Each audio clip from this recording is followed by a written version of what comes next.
साथियों, मैं Brajesh Kumar, biology faculty, आप सभी का online classes Tagore children academy Surajgarh में स्वागत करता हूं। बच्चों, प्रीवियस वीडियो में मैंने आपको रिब्स और अंश मेखला के बारे में बताया था। ठीक है, आज का अपना टॉपिक है श्रोणी मेखला, जिसको हम पैल्विक गर्डल कह रहे होते हैं। अंश मेखला तो हमारे कंधे वाले भाग के कंकाल को बनाती है, और जो श्रोणी मेखला होती है वह हमारे पैल्विक रीजन के कंकाल को बनाती है। पैल्विक रीजन का मतलब होता है श्रोणी वाला भाग। श्रोणी वाले भाग के कंकाल का निर्माण पैल्विक गर्डल के द्वारा होता है, और जो हमारा कंधे वाला भाग है, शोल्डर रीजन है, इसका स्केलेटन पैक्टोरल गर्डल के द्वारा बनता है।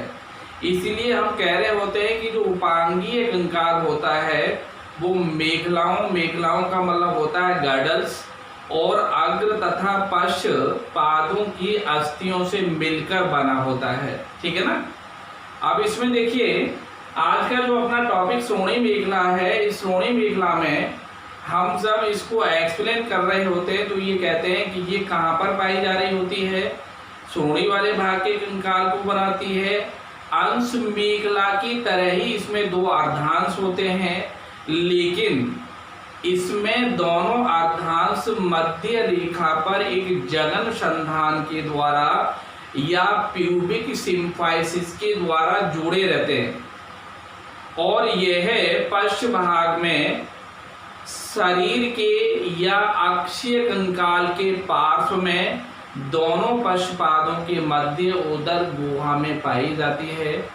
साथ में हम ये कह रहे होते हैं कि प्रत्येक जो अर्धांश है वो तीन अस्थियों से मिलकर के बनता है, जिसमें इलियम, इस्चियम और प्यूबिस होती है। तीनों अस्थियां मिलकर के एक यूनिट बनाती हैं, जिसे हम ओसाइनोमिनेटम कह देते हैं। अर्थात तीन अस्थियों से बनी हुई इकाई क्या कहलाती है? दैट इज कॉल्ड एज ओसाइनोमिनेटम। श्रोणी जो अस्थि है, इलियम अस्थि है, वो लंबी होती है, या हम कह सकते हैं बड़ी होती है, और यह अग्र पृष्ठ भाग में स्थित होती है, जबकि प्यूबिस और इस्चियम ये दोनों शरीर के अधर वाले भाग में अग्र और पश्च दिशा में स्थित होती हैं। प्रत्येक इस्चियम और प्यूबिस के मध्य छिद्र पाया जाता है, जिसे हम ऑब्ट्रेटर फोरामेन या श्रोणी रंध्र कह देते हैं, तथा प्रत्येक अर्धांश के पार्श्व में एक गड्ढा होता है, जिसे एसिटाबुलम कह दिया जाता है, और उसी गड्ढे में हमारे पश्चपाद की प्रथम हड्डी उर्बिका या फीमर का सिर जुड़ा रहता है, जो श्रोणी संधि बनाती है, जिसे हम श्रोणी संधि या बाल एंड सॉकेट जॉइंट कह देते हैं।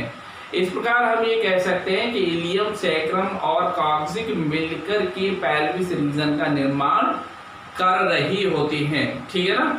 अब देखो, यहाँ पर आप आसानी से बता सकते हो श्रोणी मेखला,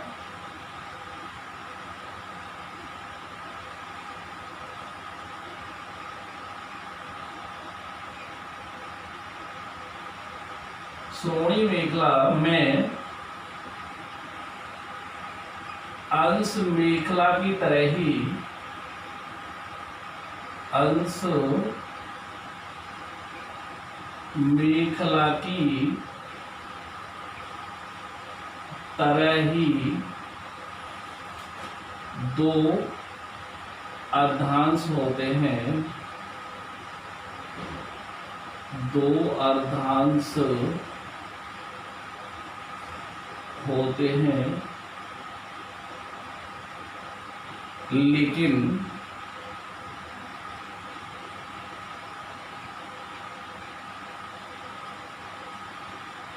श्रोणी मेखला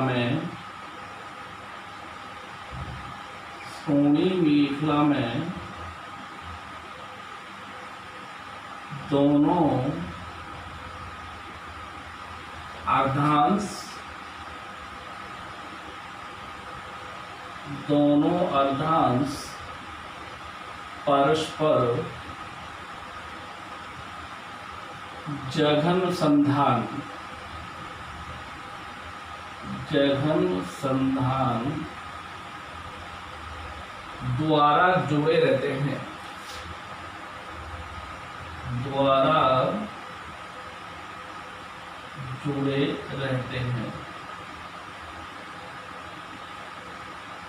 ठीक है ना।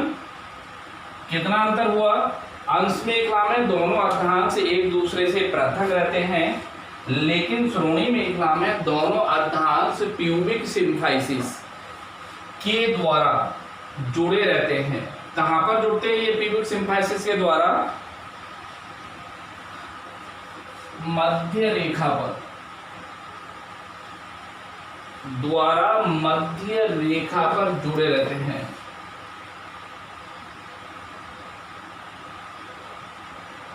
मध्य रेखा पर जुड़े रहते हैं, ठीक है।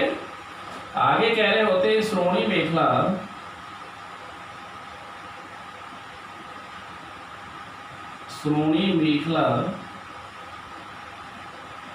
शरीर के पश्च भाग में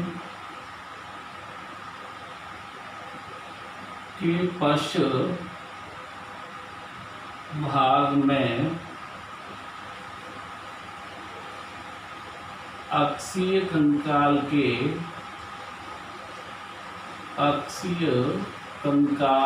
के पार्श्व में दोनों पश्च टांगों की अस्थियों के मध्य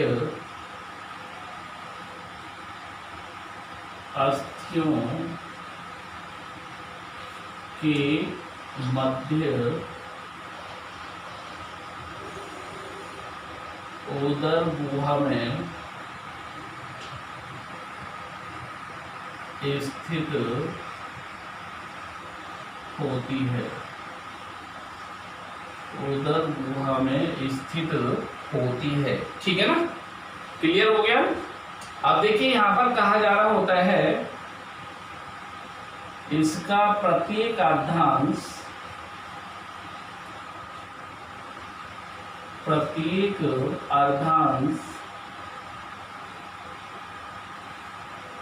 3 अस्थियों से मिलकर बना होता है। 3 अस्थियों से मिलकर बना होता है,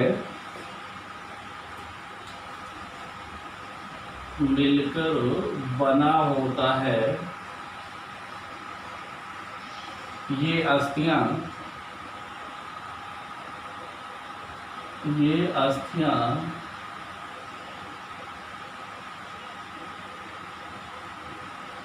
इलियम, कोमा इस्चियम तथा प्यूबिस होती हैं,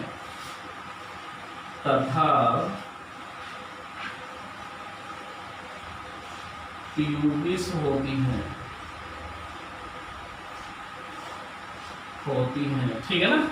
इलियम को कह रहे होते हैं श्रोणी अस्थि, इस्चियम को कह रहे होते हैं आसना अस्थि और प्यूबिस को कह रहे होते हैं जगना अस्थि, ठीक है ना। इलियम,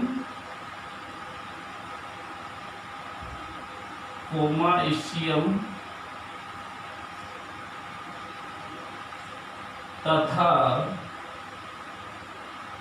प्यूबिस अस्थि से या अस्थियों से बनी इकाई को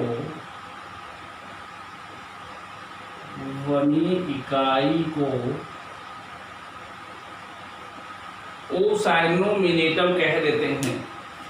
इसको अनामिका अस्थि भी कह सकते हो या ओसाइनोमिनेटम भी कह सकते हो। ओसाइनोमिनेटम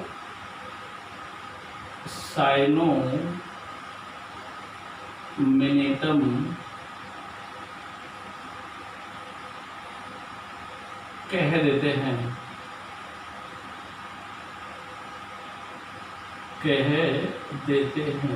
ठीक है। क्लियर हो गया। अब देखिए इसके बाद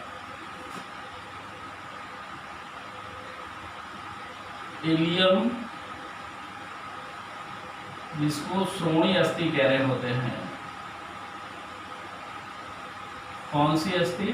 श्रोणि अस्थि। बड़ी होती है तथा अग्र पृष्ठभाग में स्थित होती है। पृष्ठभाग में स्थित होती है।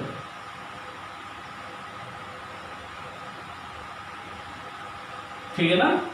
कहां पर होती है? बड़ी होती है, और जो अग्र पृष्ठभाग होता है उसमें ये स्थित होती है। ठीक है। आसना अस्थि, और कौन सी वाली जो ये लिखी हुई है? जगना अस्थि।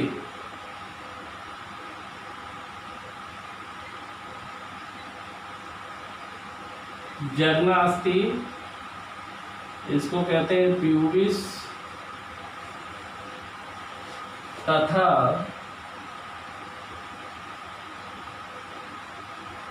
आसना अस्थि, इसको कह रहे होते हैं इस्चियम।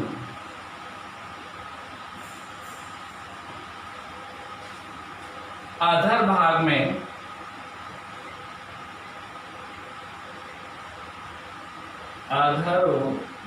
में अग्र एवं पश्च दिशा में स्थित होती हैं। दिशा में स्थित होती हैं। ठीक है ना। प्यूबिस और इस्चियम कहां पर पाई जा रही होती है? आधार में, अग्र और पश्च दिशा में। ठीक है ना। आगे हम कह रहे होते हैं एक ओर की आसना अस्थि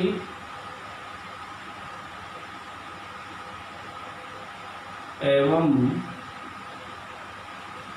जगना अस्थि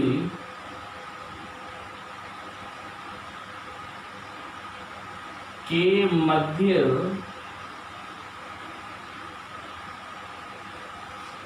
छिद्र पाए जाते हैं।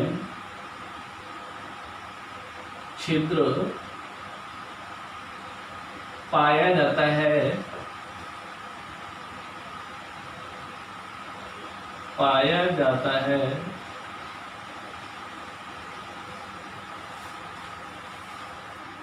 उसे ऑक्ट्राइडल फोरामेन, श्रोणि रंध्र कह देते हैं। श्रोणि रंध्र कह देते हैं। ठीक है ना।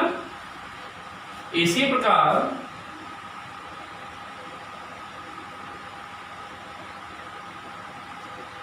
प्रत्येक अर्धांश की या के बाहरी भाग में एक चिकना गर्त या गड्ढा पाया जाता है। चिकना गर्त या गड्ढा पाया जाता है, पाया जाता है, जिसे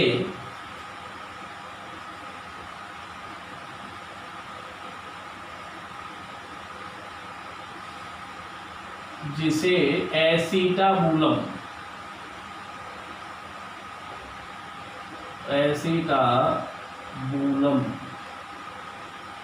इसको कह रहे होते हैं श्रोणी उल्लूकल गुहा, ठीक है, जिसे एसीटाबुलम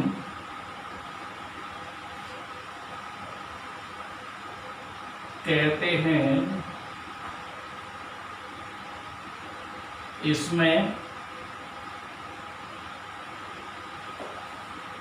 पक्षपात की प्रथम अस्थि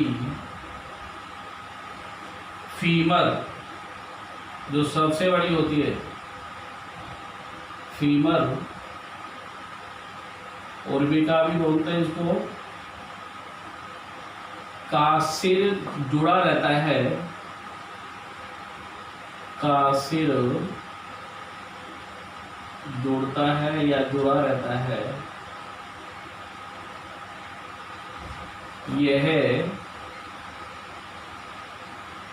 श्रोणी संधि बनाता है। श्रोणी संधि बनाता है। अगर आप चाहो तो इसको कह सकते हो बॉल एंड सॉकेट जॉइंट, श्रोणी संधि बनाता है, ठीक है ना। आगे हम कह रहे होते हैं इलियम,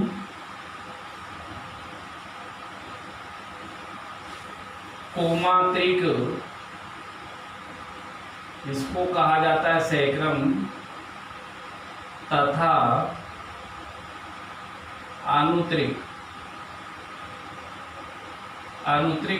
मिलकर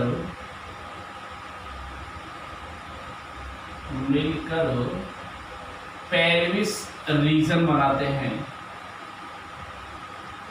पेल्विस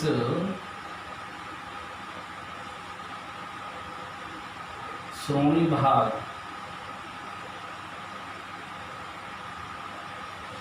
बनाते हैं।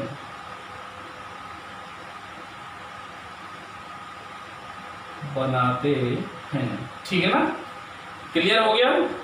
अब देखिए इसमें हम चाहें तो इसका पूरा डायग्राम बना करके बता सकते हैं, और उस डायग्राम में क्या कर सकते हैं, सबसे पहले देखिए यहाँ पर इस तरह से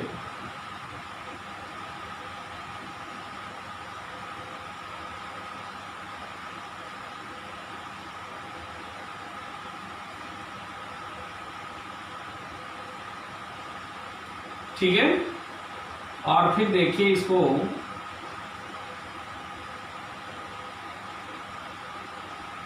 इस तरह से लेके आइए।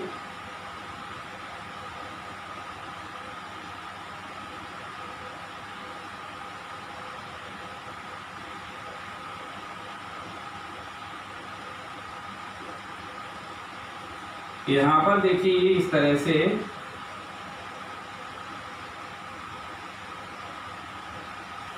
ये त्रिक और ये क्या हो जाता है, आनुत्रिक हो जाता है, ठीक है ना। और फिर यहां से इस तरह से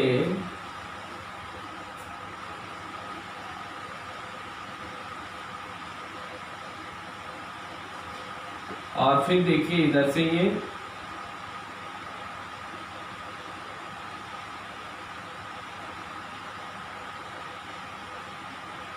यहां से ये इस तरह से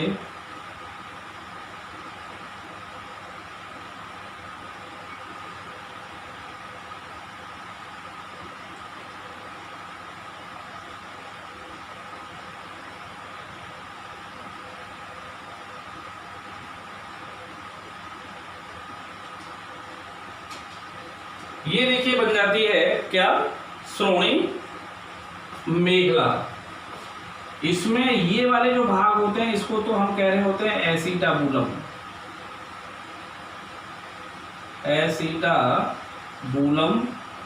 यहाँ पर पक्षपाद की जो हड्डी होती है उसका सिर जुड़ जाता है।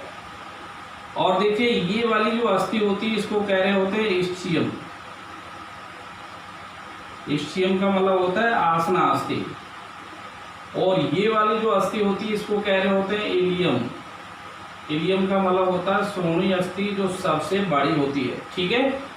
और अंदर की तरफ ये जो सी आकार की दिखाई दे रही है इसको नाम दे रहे होते हैं प्यूबिस, और इसका नाम होता है जगनास्थि। ठीक है, ये बीच में जो लगा हुआ है यहाँ पर ये होता है संधि, अर्थात दोनों अर्धांश को जोड़ देती है। इसका नाम होता है प्यूबिक सिम्फाइसिस। प्यूबिक सिम्फाइसिस इसको कहते हैं हिंदी में जगन संधान। और देखिए ये आसना अस्थि और क्या बताया था मैंने, ये प्यूबिस जगना अस्थि, इनके बीच में जो ये रंध्र पाए जाते हैं इन रंध्र को हम कह रहे होते हैं ऑब्टरेटर फोरामेन। ऑब्टरेटर फोरामेन।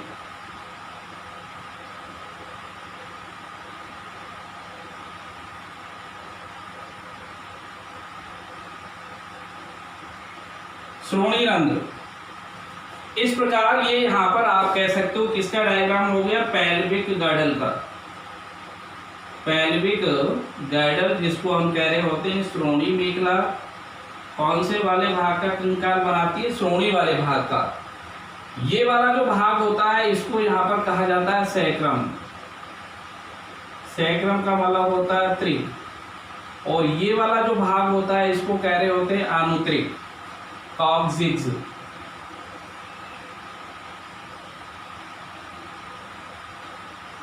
अनुत्रिक ये मिलकर के क्या बना रहे होते हैं, इलियम, सैक्रम और ये कॉक्सिक मिलकर के श्रोणी वाले भाग को बना देते हैं या श्रोणी कंकाल को बना देते हैं। इस प्रकार देखिए ये एक जो अर्धांश होता है, यहाँ पर आसना अस्थि, ये जगना अस्थि और ये यहाँ पर श्रोणी अस्थि एक अर्धांश बनाते हैं। ये तीन से मिलकर के दूसरा अर्धांश बन जाता है। एक अर्धांश की इकाई को ओस नानोमीटर कह देते हैं। दोनों अर्धांशों को मध्य रेखा पर प्यूबिक सिम्फाइसिस या जगन संधान के द्वारा जोड़ दिया जाता है, जबकि अंश मेखला में दोनों के दोनों जो अर्धांश होते हैं एक दूसरे से अलग होते हैं। ठीक है ना, क्लियर हो गया। क्या होता है वहां पर, एक दूसरे से अलग होते हैं, लेकिन श्रोणी मेखला में दोनों अर्धांश आपस में जुड़ जाते हैं। क्या होते हैं, आपस में जुड़ जाते हैं, किसके द्वारा, मध्य अधर रेखा पर जगन संधान के द्वारा या प्यूबिक सिम्फाइसिस के द्वारा। इसलिए ये कहा जाता है कि श्रोणी मेखला में अंश मेखला की तरह दो अर्धांश होते हैं, लेकिन श्रोणी मेखला में दोनों अर्धांश प्यूबिक सिम्फाइसिस के द्वारा कहां पर, मध्य रेखा पर जुड़ जाते हैं। श्रोणी मेखला शरीर के पश्च भाग में अक्षीय कंकाल तथा दोनों पश्चपादों की अस्थियों के मध्य स्थित होती है। साथ में मैंने आपको बताया था कि इसका प्रत्येक अर्धांश तीन अस्थियों से मिलकर बना होता है, इलियम, प्यूबिस और इस्चियम। इसके अलावा मैंने बताया था प्यूबिस, इलियम, प्यूबिस और इस्चियम से बनी हुई जो इकाई है उसको ओस नानोमीटर कहा जाता है। इलियम अस्थि बड़ी और कहां पर होती है, अग्र पश्च भाग में, और ये जो प्यूबिस इस्चियम होती है ये अधर में अग्र और पश्च दिशा में होती है। प्यूबिस और इस्चियम के बीच पाया जाने वाला रंध्र श्रोणी रंध्र कहलाता है, तथा प्रत्येक अर्धांश के बाहर की तरफ ये जो पाया जाने वाला रंध्र होता है, ये रंध्र यहाँ पर जैसे दिखा रखा है, ये रंध्र क्या कहलाता है, एसिटाबुलम या श्रोणी उल्लूखल गुहा। इस श्रोणी उल्लूखल गुहा से पश्चपाद की प्रथम हड्डी फीमर का सिर जुड़ जाता है और बाल एंड सॉकेट जॉइंट बनाता है, अर्थात श्रोणी संधि बना लेता है। श्रोणी संधि का मतलब है किसी भी डायरेक्शन में आप पैर को घुमा सकते हो। बाल एंड सॉकेट जॉइंट का मतलब यही होता है। आगे मैंने बताया था इलियम और त्रिक और अनुत्रिक मिलकर के, सैक्रम, कॉक्सिक और इलियम मिलकर के क्या करते हैं, पेल्विस बनाते हैं, श्रोणी वाला भाग बना देते हैं। ठीक है ना, क्लियर हो गया। अब देखिए इसके पश्चात आगे लेते हैं,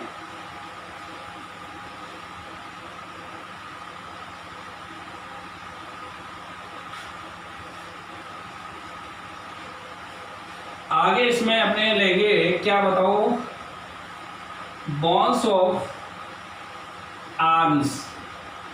बॉन्स और आर्म्स का मतलब होता है अग्रपाद की अस्थियां या भुजाओं की अस्थियां। किसकी अस्थियां? अग्रपाद की अस्थियां या भुजाओं की अस्थियां। इसको हम कह रहे होते हैं bones of arms. Bones of arms.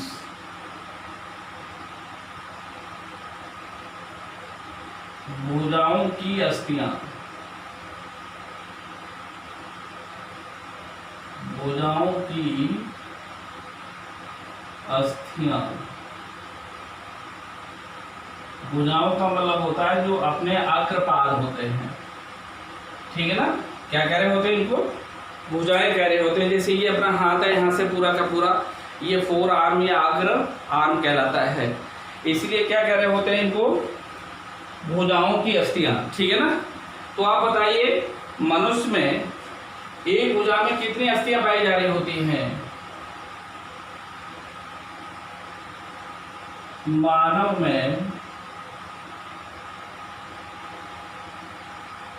एक भुजा में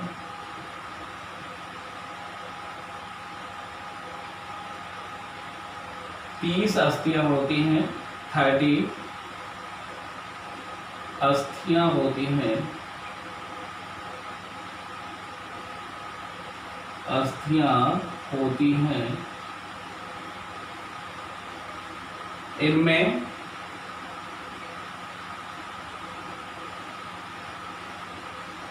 अग्र बाहु या ऊपरी बाहु कह दीजिए, इनमें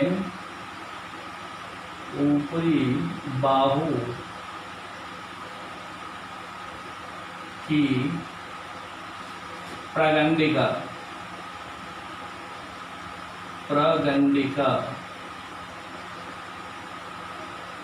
जिसको कहते हैं ह्यूमरस, प्रगंडिका कोमा अग्रबाहु की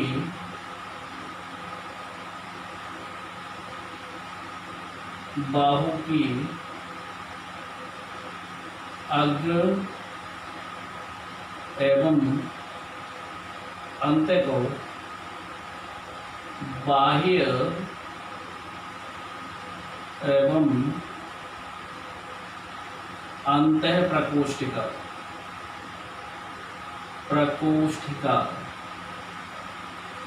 प्रकोष्ठिका इसको लिख दीजिए रेडियस अल्ना,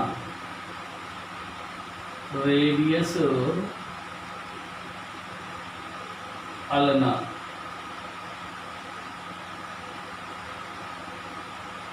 कोमा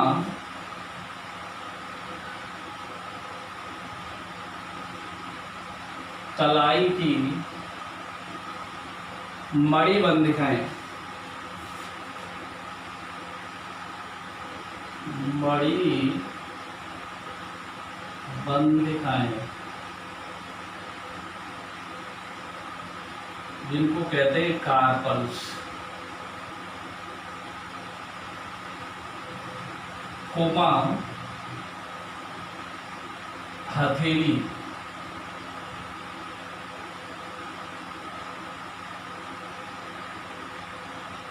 हथेली की कराविकाएं,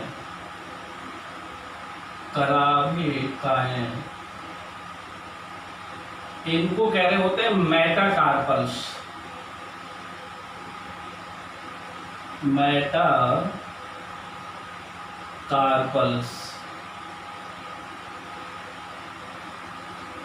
तथा अंगुलियों की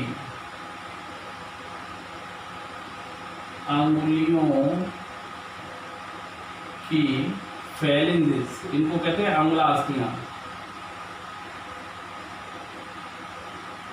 फैलेंजेस अस्थियां सम्मिलित होती हैं, अस्थियां सम्मिलित होती हैं। सम्मिलित होती हैं। ठीक है ना। इसका मतलब क्या हुआ, मानव में एक भुजा में, एक भुजा का मतलब चाहो तो यहां पर प्रत्येक भुजा लिख सकते हो, क्या लिख सकते हो, प्रत्येक भुजा में। ठीक है, जैसे हमारी ये भुजा है, इसमें ये ह्यूमरस हो गई, ये रेडियस अल्ना हो गई, कलाई में कार्पन्स हो गई, हथेली में मेटाकार्पन्स हो गई और अंगुलियों में फाइलेंजिस हो गई। ये सारी अस्थियां मिलकर के क्या करती हैं, एक हमारी पूरी भुजा के कंकाल को बना देती हैं। यहाँ पर इसकी संख्या 1 होती है, ये 2 होती हैं, यहाँ पर 8 होती हैं, हथेली में 5 होती हैं, फिंगर्स में 14 होती हैं। तो कितना नंबर हो जाता है टोटल, 30।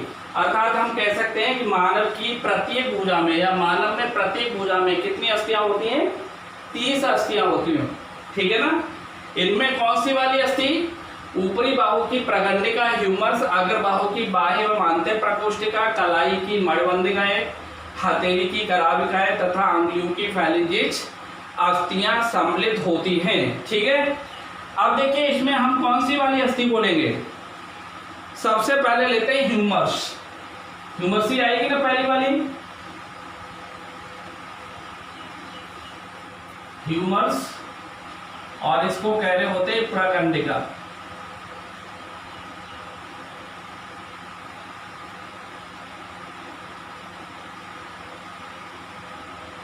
ठीक है ना। क्या बोलेंगे, ये यहां पर कहा जाता है ये है ऊपरी बाहु की,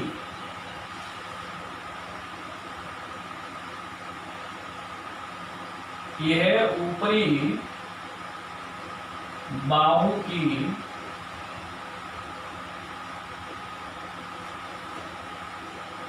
अस्थि होती है, अस्थि होती है जिसे ह्यूमरस कहते हैं, ह्यूमरस कहते हैं।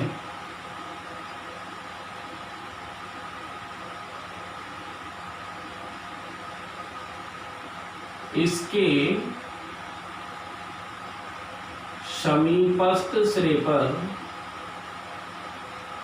पस्थ सिरे पर एक नौव पाई जाती है। नौव का मतलब होता है गांठ। नौव पाई जाती है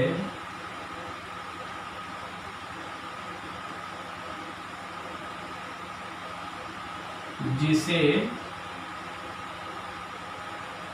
सिर कहते हैं, हेड कहते हैं।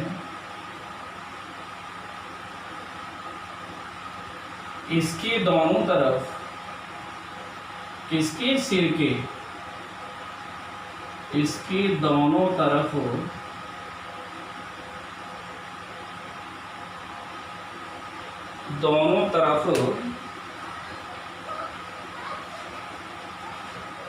एक ग्रेटर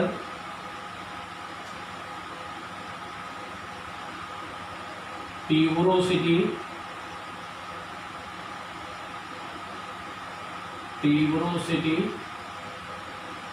तथा एक लेसर ट्यूबरोसिटी होती है, लेसर ट्यूबरोसिटी होती है। ट्यूबरोसिटी होती है। ट्यूबरोसिटी का मतलब ये है एक बड़ा सा फूला हुआ उभार, एक छोटा फूला हुआ उभार, जिसको यहाँ पर कह रहे होते हैं बृहत गंडिका और इसको कह रहे होते हैं छोटी गंडिका होती है। ठीक है ना, होती है। क्लियर हो गया। अब देखिए यहां पर ये कहा जाता है सिर के पीछे की तरफ, सिर के पीछे का मतलब है नीचे की तरफ। ठीक है, पीछे की तरफ एक त्रिकोण आकार की या त्रिकोणीय आकार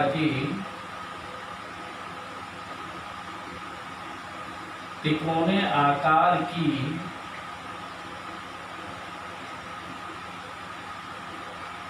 संरचना डेल्टॉइड रिज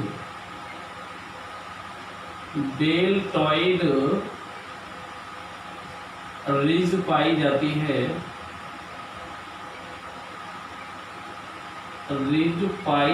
है, जिससे मांसपेशियां जुड़ी होती हैं,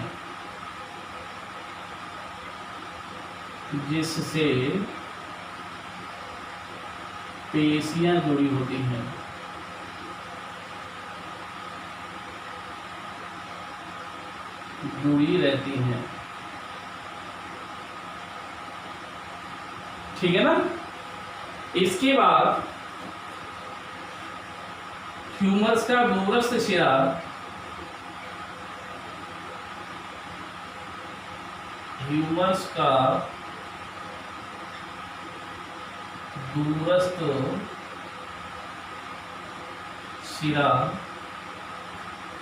पुली के समान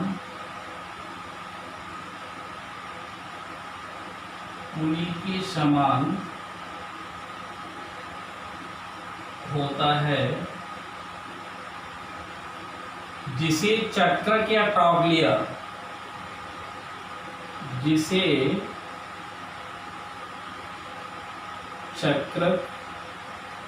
अंग्रेजी में बोलते हैं ट्रॉग्लिया कहते हैं।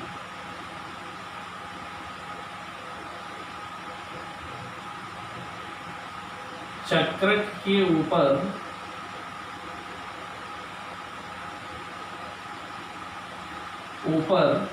एक छिद्र पाया जाता है। क्या पाया जाता है? एक छिद्र पाया जाता है,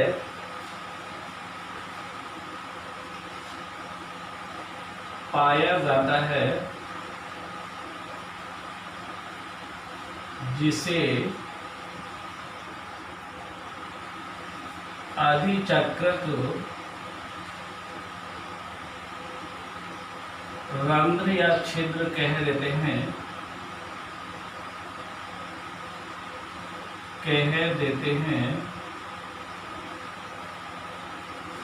इसी की चारों तरफ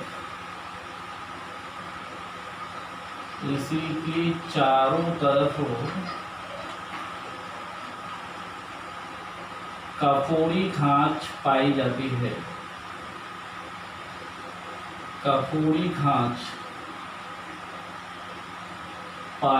है। इसको कहते हैं ऑलिक्रेनॉन फोसा।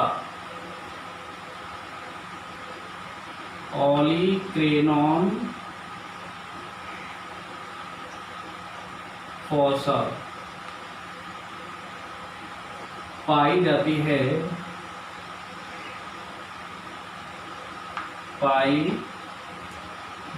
है। ठीक है ना। अब देखिए इसमें क्या बताना होगा कि ये जो सुप्राट्रॉक्लियर फोरामेन होता है, आदिचक्रक रंध्र, इसमें क्या जुड़ जाता है? इसमें देखिए रेडियस अल्नाकी क्या जुड़ती है? अवग्रह रूपी खांच। अर्थात हम कह सकते हैं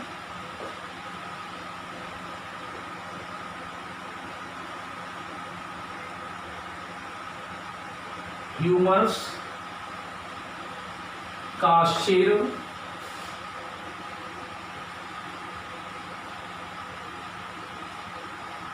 अंश मेखला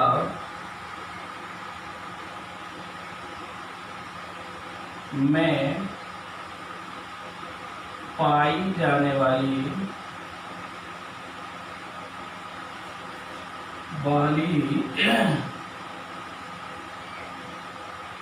अंश उल्लूखल गुहा से जुड़ा होता है।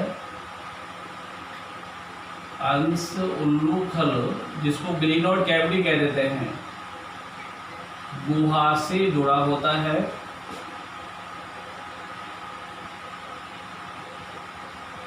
जुड़ा होता है, जबकि इसका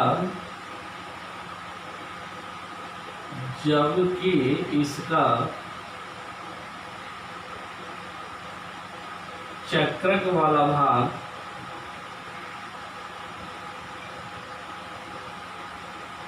वाला भाग रेडियस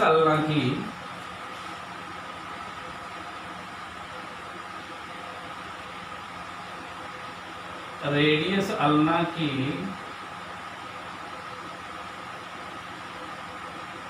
सिग्मोइड नॉच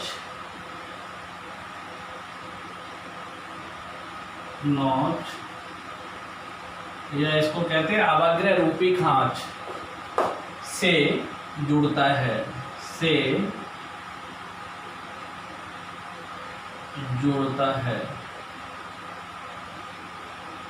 ठीक है ना। किससे जुड़ जाता है? अवग्रह रूपी खांच से।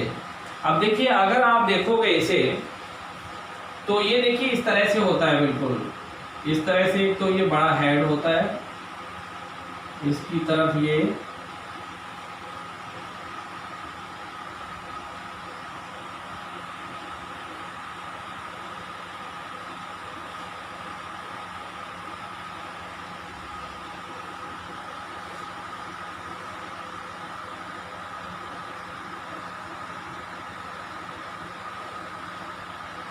यहाँ पर ये इसमें छिद्र होता है, इसके पास ये अवग्रह रूपी खांच पाई जाती है। यहाँ पर ये इस तरह से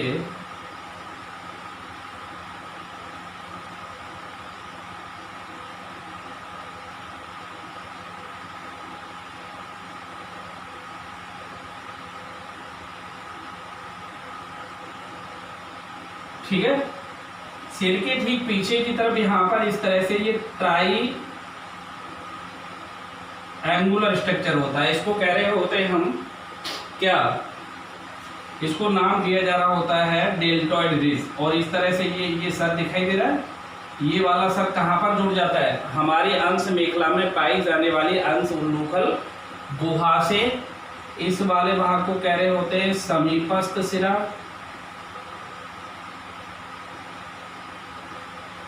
कौन सा सिरा? समीपस्थ, प्रॉक्सिमल एंड, ठीक है। इसमें देखिए ये वाला भाग होता है सिर, और इसको कह रहे होते हैं बृहत शिखरक, या इसको इस तरह से गंडिका बोला जाता है। इसको लघु गंडिका कह रहे होते हैं, या लेसर ट्रोकेंटर कह रहे होते हैं, या ट्यूबरोसिटी, लघु गंडिका, ठीक है। ये यहाँ पर मैंने अभी बताया था डेल्टॉइड रिज।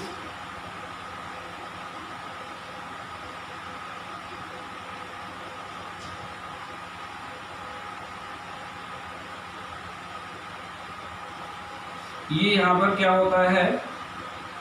चक्रक, जिसको पुली के समान होता है, ट्रॉक्लिया बोलते हैं। इसमें ये जो छिद्र होता है इसको कह रहे होते हैं आदि चक्रक रंध्र, सुप्रा ट्रॉक्लियर फोरामेन,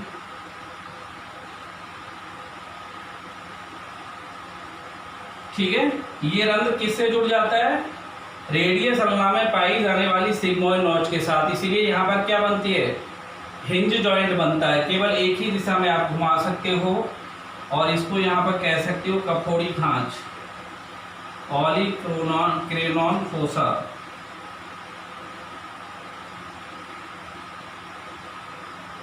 ठीक है। ये जो डायग्राम है, ये डायग्राम किसका है? ह्यूमरस का।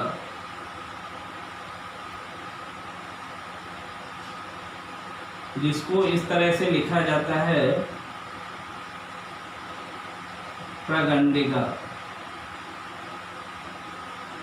कौन सी अस्थि होती है? हाथ की ये प्रथम अस्थि होती है, ठीक है ना। क्लियर हो गया?